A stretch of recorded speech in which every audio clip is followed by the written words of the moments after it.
आज मैं आपके लिए जो रेसिपी लेकर आई हूँ, इसे देखने के बाद मैं गारंटी से कह सकती हूँ कि आपका दिल खुश हो जाएगा क्योंकि ये बहुत ज़्यादा टेस्टी है और सबसे बड़ी बात बहुत बहुत ज़्यादा हेल्दी है। आज हम बना रहे हैं चटनी कबाब बिल्कुल ही नए अंदाज में। इस तरह की रेसिपी आपने पहले कभी नहीं देखी होगी और ये बहुत ज़्यादा हेल्दी है। सबसे बड़ी बात तो ये होती है कि चीज़ वो खाई जाए जो आपकी सेहत के लिए बहुत ज़्यादा हेल्दी हो। तो आज की रेसिपी बहुत ज़्यादा हेल्दी है और इतनी ज़्यादा टेस्टी है कि बच्चे हों, बड़े हों, सभी की ये रेसिपी फ़ेवरेट होने वाली है। तो चलें जी अपनी मज़ेदार और ज़बरदस्ती रेसिपी को शुरू करते हैं। बिस्मिल्लाहिर्रहमानिर्रहीम, अस्सलाम वालेकुम। उम्मीद है आप सब ठीक होंगे। तो सबसे पहले तो हमने ले लेना है धनिया। धनिया मैंने एक गट्टी यूज़ की है, ये देख सकते हैं आप। और इसके ये साइड वाले जो एंड में जो बिल्कुल डंडल होते हैं ना, इनको हमने उतारना है। बाकी जो डंडल है वो हमने इसके साथ ही रहने देने हैं। यानी एंड वाला जो हिस्सा होता है ना, सिर्फ़ और सिर्फ थोड़ा सा वही उतारना है, बाकी हमने इसका बिल्कुल भी नहीं उतारना। और उसके बाद हमने इसको रफली सा काट लेना है। जैसे आपका दिल करे इसको वैसे ही काट लें। और आपने धनिया जो है ना वो तकरीबन एक गट्टी तो ज़रूर लेना है क्योंकि थोड़ा-सा हमारे कबाब जो है उनका कलर भी बहुत अच्छा आ जाएगा और साथ ही धनिये में बहुत सारी ऐसी चीज़ें होती हैं जो हमारी सेहत के लिए बहुत अच्छी होती हैं, तो ये हेल्दी भी बहुत ज़्यादा है। अब धनिया को हमने काट लिया है तो इसमें अच्छी खासी मिट्टी होती है, तो आपने कम से कम 2 से 3 पानी में इसको अच्छी तरह से धो लेना है। धनिया धोने के बाद इसको मैंने डाल दिया है, इस तरह छोटा जूसर है मेरे पास, उसके अंदर मैंने डाल दिया है, चॉपर है। और उसके साथ इसमें मैंने 4 से 5 सब्ज़ मिर्चें डाल दी हैं। इसके अंदर एक टुकड़ा हमने डाल देना है अदरक का। अब हमने इसमें पानी नहीं डालना। अगर हम पानी डालेंगे तो हमारे कबाब जो है ना वो अच्छे नहीं बनेंगे क्योंकि पानी ज़्यादा होगा तो कबाब की वो जो शेप हम चाहते हैं वो नहीं आएगी। तो पानी के बगैर आपने इसको पीसना है। अगर आपके पास चॉपर नहीं है या जूसर नहीं है तो फिर आपने इसको कूंडी में पीस लेना है, ठीक है? उसमें पीस लीजिएगा लेकिन इसमें पानी नहीं डालना।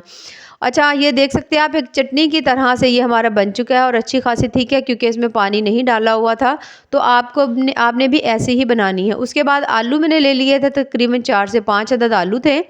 इनको हमने बॉयल कर लिया था अच्छी तरह से और उसके बाद हमने इनको कर लेना है मैश। अच्छा, इनको बॉयल करते हुए ना आपने एक चीज़ का थोड़ा-सा ध्यान रखना है। जब हम आलू के या इस तरह की चीज़ के कबाब बनाते हैं, तो जब आप बना रहे होते हैं तो आलू अक्सर बहुत ज़्यादा हमारे जो होते हैं ना वो गल जाते हैं, मैश नहीं हो रहे होते हैं। लेकिन जब जैसे ही आप आलू को बॉयल करें, उसके बाद आप इसके ऊपर पानी इसका गर्म उतार कर इसको फ़ौरन से ठंडा कर लिया करें, यानी जो इसका है टेम्परेचर है ना फ़ौरन से कम हो जाए, या पंखे के नीचे रख दें ताकि ये जो आलू है ना वो थोड़े से आपके सख्त ही हों, बहुत ज़्यादा नरम ना हो, ताकि हमारे कबाब अच्छे से बने। अच्छी तरह से हमने इसको मैश कर लेना है। आप इसको कश भी कर सकते हैं, मैश भी कर सकते हैं। चम्मच की मदद से हमने तमाम आलू जो है अपने इकट्ठे कर लेने हैं इस तरह से। और उसके बाद हमने इसमें डालनी है चीज़ें जो हमने इसके अंदर डालनी हैं। सबसे पहले तो हमने डालनी है इसमें चटनी जो हमने बनाकर रखी हुई थी। उसके बाद ये है बंद गोभी। बंद गोभी मैंने बहुत ज़्यादा, ये देख सकते हैं आप, बारीक सी काटी है। अगर आपने मोटी काटी है तो ना डालिएगा। इस तरह से बारीक काट कर या कश कर लें आप उसको तो फिर डालिएगा क्योंकि इस तरह से कबाब की शेप अच्छी नहीं आएगी। एक प्याली मैंने ये भी डाल दी है। एक प्याली मैंने गाजर ली है, इसको भी मैंने कश कर लिया था और इसका पानी मैंने हाथ की मदद से निचोड़ लिया था। ये भी हमने इसके अंदर डाल देनी है। अच्छा, इनमें इस वक्त मैंने जो सब्जियां डाली हैं, इसके अलावा जो आपको पसंद हो सब्जियां वो भी आप इसके अंदर डाल सकते हो। स्पाइसेस डाल देंगे हम। आधा चम्मच इसमें मैंने मिर्च डाल दी है, थोड़ी सी हल्दी डाल रही हूँ, टेस्ट के हिसाब से आप नमक डाल लीजिएगा। आधा चम्मच ही मैं तकरीबन इसमें नमक डाल रही हूँ। थोड़े से इसके अंदर कलौंजी के दाने हैं और उसके साथ ही इसके अंदर हमने डाल देना है तकरीबन 1 चम्मच मैंने इसमें डाल दिया चिकन पाउडर। हो तो डाल लें, नहीं है तो कोई मसला नहीं। उसके साथ 2 चम्मच मैंने इसके अंदर डाल दिया है इसमें कॉर्नफ्लावर का। 1 चम्मच इसके अंदर कसूरी मेथी है। 1 चम्मच इसके अंदर मैंने डाला है सूखा धनिया। हाथों की मदद से आप उसको थोड़ा-सा ना उसको क्रश कर लीजिएगा। अच्छा जी, उसके बाद अब हमने इन तमाम चीज़ों को अच्छी तरह से मिक्स कर लेना है। और आप ये देख सकते हैं सिर्फ़ हरी चटनी की मदद से हमारे कबाब का कलर कितना ही प्यारा आया हुआ है। इस तरह से आपने इसको मिक्स कर लेना है और ये जो आपका पेस्ट ये बना हुआ है ये तमाम बहुत ज़्यादा थिक हो, यानी कि ये नरम ना हो, ताकि हमारे जो कबाब हैं वो भी बहुत अच्छे से बने। हाथों के ऊपर हल्का सा ऑयल लगा लें, कुकिंग ऑयल लगा लें, घी लगा लें। उसके बाद जैसे आपका दिल करे आप इनको वो शेप दे सकते हैं। बड़े बनाना चाहें, छोटे बनाना चाहें। मैं आज बना रही हूँ सिलेंडर शेप, इस तरह से लंबाई में मैं बना रही हूँ।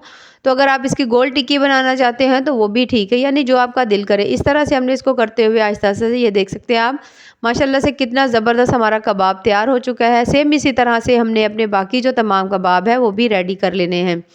तो बड़ी ही कमाल की रेसिपी है। अगर आपने इसको सेव करना हो या रखना हो तो आप इसी तरह से इसको किसी एयर टाइट जार में रख सकते हैं, फ्रीज़र में रख दें। जब आपका दिल करे आप निकाल लें और इनको फ्राई कर लें। फ्राई करने के लिए अगर आप अंडे के साथ इनको फ्राई करना चाहते हैं तब भी ठीक है। मैं आज आपको दोनों तरीके से बताऊंगी कि आप अंडे के साथ फ्राई करना चाहते हो तब भी कर लें, वरना आप जिस तरह से ये इनको हमने बनाया है आप इसी तरह से आप इनको ऑयल में डालें और फ्राई कर लें। पहले मैं एक अंडे के साथ मैं आपको बता रही हूँ। एक अंडा मैंने तोड़ लिया, उसको अच्छी तरह से हमने फेंट लेना है। उसके बाद हमने ये जो कबाब बना कर रखे हुए थे इसको इसके अंदर डाल देंगे, हल्का हल्का सा ऊपर इसके अंडे को अप्लाई कर देंगे अच्छी तरह से। और उसके बाद हमने इनको फ्राई करना जो है ना वो शुरू कर देना है।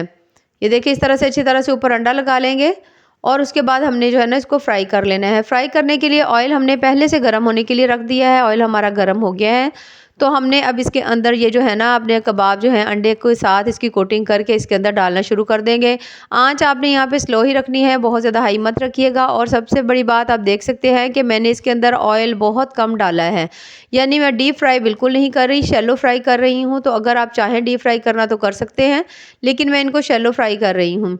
उसके साथ पैन को हल्का सा मूव करेंगे ताकि तमाम ऑयल जो है वो लग जाए, क्योंकि ऑयल मैंने बहुत थोड़ा डाला है।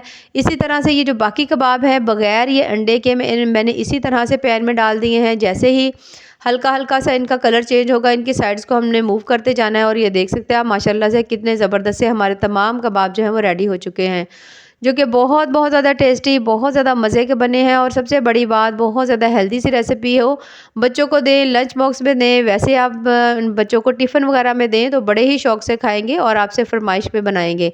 तो अगर आपको मेरी रेसिपीज़ पसंद आए तो चैनल को ज़रूर लाइक करें, सब्सक्राइब करें। दुआओं में याद रखिए। अल्लाह हाफिज़।